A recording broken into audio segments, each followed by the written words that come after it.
नमस्कार दोस्तों, मन को काबू में करने की कला अत्यंत महत्वपूर्ण है, विशेषकर जब हम जीवन में सफलता प्राप्त करने का प्रयास करते हैं।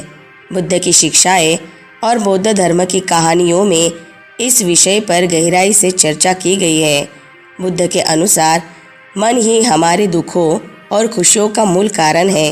यदि हम अपने मन को नियंत्रित कर लेते हैं तो हम अपने जीवन को बेहतर ढंग से जी सकते हैं और सफलता प्राप्त कर सकते हैं। इस कहानी में हम बुद्ध की शिक्षाओं पर आधारित एक कथा को प्रस्तुत करेंगे जो न केवल मन को नियंत्रित करने की कला सिखाएगी बल्कि यह भी दिखाएगी कि कैसे एक व्यक्ति धैर्य, अनुशासन और आत्मनियंत्रण के माध्यम से अपने लक्ष्य को प्राप्त कर सकता है। अगर आप भी अपने मन को काबू करने की कला को सीखना चाहते हो तो इस कहानी के अंत तक हमारे साथ बने रहे। तो चलिए दर्शकों, शुरू करते हैं आज की कहानी को। दोस्तों, यह कहानी एक युवक सुदर्शन की है जो एक छोटे से गांव में रहता था।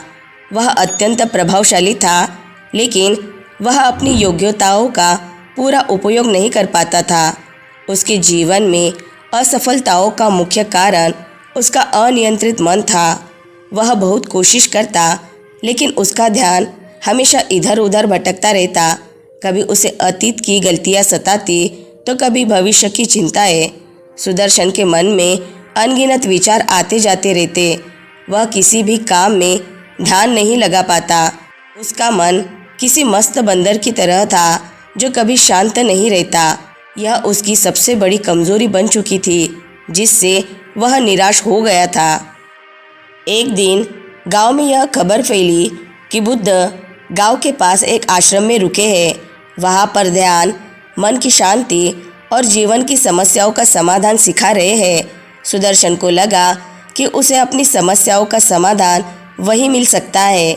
वह बुद्ध के पास गया और उनसे बोला, भगवान, मैं अपनी पूरी कोशिश करता हूँ, लेकिन मेरा मन कभी स्थिर नहीं हो पाता। मैं किसी भी काम में सफल नहीं हो पा रहा हूँ। कृपया मुझे मार्ग दिखाइए।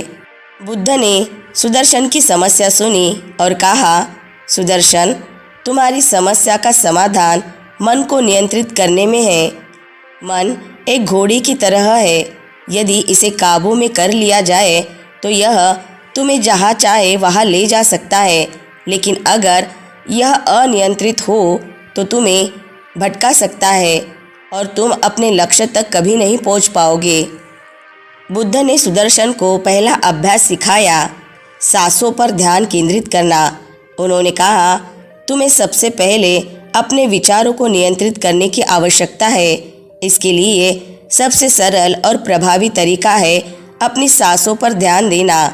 जब भी तुम्हारा मन भटके, उसे वापस अपनी सांसों पर लाओ। धीरे धीरे तुम देखोगे कि तुम्हारा मन शांत होने लगेगा। सुदर्शन ने बुद्ध की बात मानी और सांसों पर ध्यान केंद्रित करने का अभ्यास करना शुरू किया, लेकिन यह आसान नहीं था। जैसे ही वह अपनी आंखें बंद करता और ध्यान करने बैठता, उसके मन में तरह तरह के विचार आने लगते। अतीत की परेशानियां, भविष्य की चिंताएं और अन्य बेकार की बातें। वह निराश हो गया और फिर से बुद्ध के पास गया। सुदर्शन ने बुद्ध से कहा, भगवान, मेरा मन हर बार भटक जाता है। मैं ध्यान लगाने की कोशिश करता हूँ, लेकिन मेरे विचार रुकते ही नहीं। बुद्ध ने मुस्कुराते हुए कहा, सुदर्शन, यह स्वाभाविक है।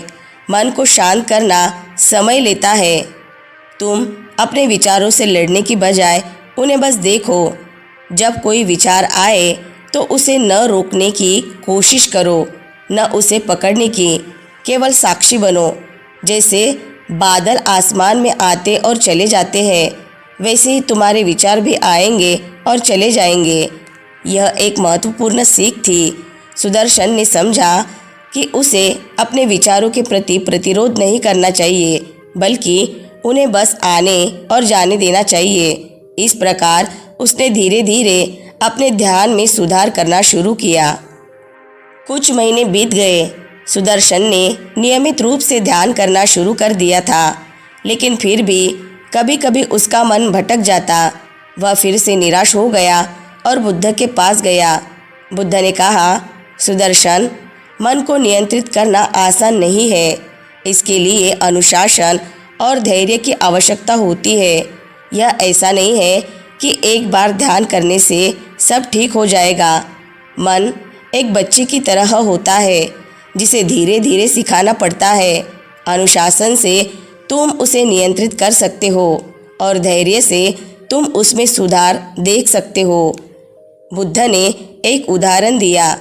मान लो कि तुम एक बगीचे में पौधा लगा रहे हो। तुमने बीज बोया है। यदि तुम हर दिन यह देखने के लिए मिट्टी को खोदोगे कि बीज कितना बड़ा हुआ है, तो वह कभी नहीं उगेगा। तुम्हें धैर्य रखना होगा। पानी दो, सूरज की रोशनी आने दो और कुछ समय के बाद तुम्हारा पौधा बढ़ने लगेगा। यह सुनकर सुदर्शन ने अपने मन को काबू में रखने के लिए धैर्य और अनुशासन का अभ्यास किया। वह नियमित रूप से ध्यान करता रहा और धीरे धीरे उसके ध्यान में सुधार होने लगा। उसका मन अब पहले की तरह उतना भटकता नहीं था। कुछ और महीने बीते। अब सुदर्शन अपने कार्यों पर पहले से अधिक ध्यान केंद्रित करने लगा था। उसका मन शांत था और वह हर कार्य में पूरी एकाग्रता से जुट जाता। उसकी मेहनत और फोकस का असर उसके जीवन में दिखने लगा। जहाँ पहले वह किसी भी काम को अधूरा छोड़ देता था, अब वह हर काम को सफलतापूर्वक पूरा कर पा रहा था। एक दिन उसने बुद्ध से कहा, भगवान, अब मेरा मन पहले से बहुत शांत है और मैं हर काम में अधिक सफल हो रहा हूँ। बुद्ध ने उत्तर दिया, यह इसीलिए हुआ है क्योंकि अब तुम अपने मन को नियंत्रित कर सकते हो। तुमने देखा कि बाहरी परिस्थितियाँ चाहे कैसी भी हो, यदि मन शांत है तो तुम हर काम को सफलतापूर्वक कर सकते हो। यही सफलता का सच्चा मार्ग है। सुदर्शन ने बुद्ध से एक और प्रश्न पूछा, भगवान, अब जब मैं अपने मन को नियंत्रित कर पा रहा हूँ, क्या इसका मतलब है कि अब मेरे जीवन में कोई समस्या नहीं आएगी? बुद्ध ने मुस्कुराते हुए कहा, जीवन में समस्याएं आना स्वाभाविक है सुदर्शन। यह संसार परिवर्तनशील है। सुख दुख, सफलता विफलता सब अस्थायी है। लेकिन जब तुम अपने मन को शांत कर लेते हो तो ये समस्याएं तुम्हें प्रभावित नहीं कर पाती। तुम स्थायी रूप से शांत और संतुष्ट रहते हो। यही जीवन की अंतिम सच्चाई है। सुदर्शन ने जीवन की इस गहरी सच्चाई को समझा और उसे अपनी जीवन यात्रा का हिस्सा बना लिया। अब वह जानता था कि सफलता केवल बाहरी उपलब्धियों में नहीं है, बल्कि आंतरिक शांति में है। उसने यह समझ लिया कि जीवन में सबसे महत्वपूर्ण चीज़ है अपने मन का संतुलन बनाए रखना। बाहरी दुनिया में चाहे कुछ भी हो, यदि हमारा मन शांत है तो हम सदा सुखी रहेंगे। दोस्तों, इस कथा से हमें यह सीखने को मिलता है कि मन को काबू में करना ही सच्ची सफलता की कुंजी है। इस कथा से यह स्पष्ट होता है कि मन को नियंत्रित करना सफलता का सबसे महत्वपूर्ण घटक है। बुद्ध की शिक्षाएं सिखाती है कि ध्यान, धैर्य और अनुशासन के माध्यम से मन को काबू में किया जा सकता है। जब मन शांत होता है तब व्यक्ति किसी भी परिस्थिति में सफल हो सकता है। तो दोस्तों, आज की कहानी से आपको बहुत कुछ सीखने को मिला होगा।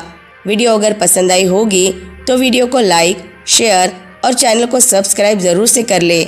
मिलते हैं नेक्स्ट वीडियो में। तब तक के लिए अपना ख्याल रखें। धन्यवाद।